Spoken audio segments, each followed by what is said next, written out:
ಹಾರೋಹಳ್ಳಿ ತಾಲೂಕು ಆಡಳಿತ ವತಿಯಿಂದ ಆಯೋಜಿಸಿದ್ದ ಜನ ಸಂಪರ್ಕ ಸಭೆಯಲ್ಲಿ ಮಾತನಾಡಿದ ಶಾಸಕ ಇಕ್ಬಾಲ್ ಹುಸೇನ್, ಈ ಭಾಗದ ಜನರ ಕಷ್ಟ ಸುಖಗಳನ್ನು ತಿಳಿದು ಕಿವುಳಲು ಮತ್ತು ಮೂಲಸೌಕರ್ಯವನ್ನು ಕಲ್ಪಿಸುವ ನಿಟ್ಟಿನಲ್ಲಿ ಯಾವ ಹೆಜ್ಜೆ ಇಡಬೇಕು ಎಂಬ ಬಗ್ಗೆ ಮಾಹಿತಿ ಪಡೆದು ಕಿವುಳಲು ಅನುಕೂಲವಾಗುವಂತೆ ಜನ ಸಂಪರ್ಕ ಸಭೆ ನಡೆಸಲಾಗುತ್ತಿದೆ. ಪ್ರತಿ ಗುರುವಾರ ಜನ ಸಂಪರ್ಕ ಸಭೆಯನ್ನು ನಡೆಸಲಾಗುವುದು. ಹಾರೋಹಳ್ಳಿ ಮತ್ತು ಮರಳವಾಡಿ ಹೋಬಳಿಯ ಜನರು ಅರ್ಜಿಗಳನ್ನು ನೀಡಿದ 15 ದಿನಗಳಲ್ಲಿ ಜನರ ಸಮಸ್ಯೆಗಳನ್ನು ಬಗೆಹರಿಸುವಂತೆ ಅಧಿಕಾರಿಗಳಿಗೆ ತಾಕೀತು ಮಾಡಿದರು. ಯಾವ ಅಧಿಕಾರಿಗಳು ಕೆಲಸ ಮಾಡಲು ಸಾಧ್ಯವಾಗುವುದಿಲ್ಲವೋ ಅಂತಹ ಅಧಿಕಾರಿಗಳು ಬೇರೆ ಕಡೆ ವರ್ಗಾವಣೆ ಮಾಡಿಕೊಳ್ಳುವಂತೆ ಅಧಿಕಾರಿಗಳನ್ನು ತರಾಟೆಗೆ ತೆಗೆದುಕೊಂಡರು.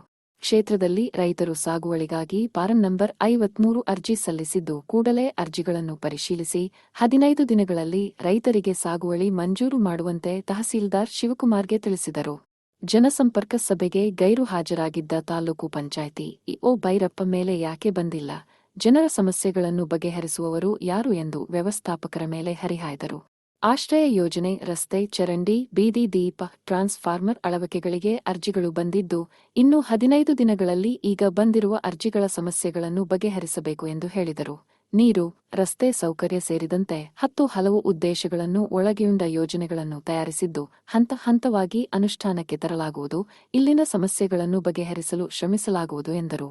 ಜಿಲ್ಲಾ ಪಂಚಾಯ್ತಿ ಮಾಜಿ ಅಧ್ಯಕ್ಷ ಎಚ್ ಕೆ ನಾಗರಾಜ್, ಕಾಂಗ್ರೆಸ್ ಮುಖಂಡ ಮೋಹನ್ ಹೊಳ್ಳ, ಬಾಲಾಜಿ, ನ್ಯಾಮತ್, ನಾಗೇಶ್, ಶ್ರೀಕಂಠಪ್ಪ, ಶಿವಕುಮಾರ್, ಬೆಣಚಕಲ್ದೊಡ್ಡಿ, ರುದ್ರೇಶ್ ಹಾಗೂ ಇಲಾಖೆಯ ಅಧಿಕಾರಿಗಳು, ರೈತರು ಹಾಜರಿದ್ದರು. ಕೆಲಸ ಮಾಡಿಡು, ಇಲ್ಲಿ ಯಾತಕ್ಕೆ ಬಂದಿದೆ ಗೊತ್ತಿಲ್ಲದ ವಿಷಯನ ಮೀಟಿಂಗ್ ಅಲ್ಲಿ ಬರುವಾಗ ನೀನು ಇಲಾಖೆ ಸಂಬಂಧಪಟ್ಟದ ಅರ್ಜಿ ಬಂದಿರುವಂತ ಏನ್ ಕತೆ ಕಷ್ಟ ಸುಖ ಕೇಳಿದ್ರೆ ಇನ್ಯಾತಕ್ಕೆ ಗೊತ್ತಿದೆ, ಇಲ್ಲಿ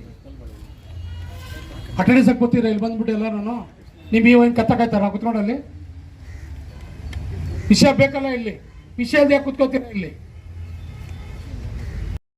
ಪ್ರಜಾ ಭಾರತ ನ್ಯೂಸ್ ಸದಾ ನಿಮ್ಮ ಸೇವೆಯಲ್ಲಿ. ಧನ್ಯವಾದಗಳು.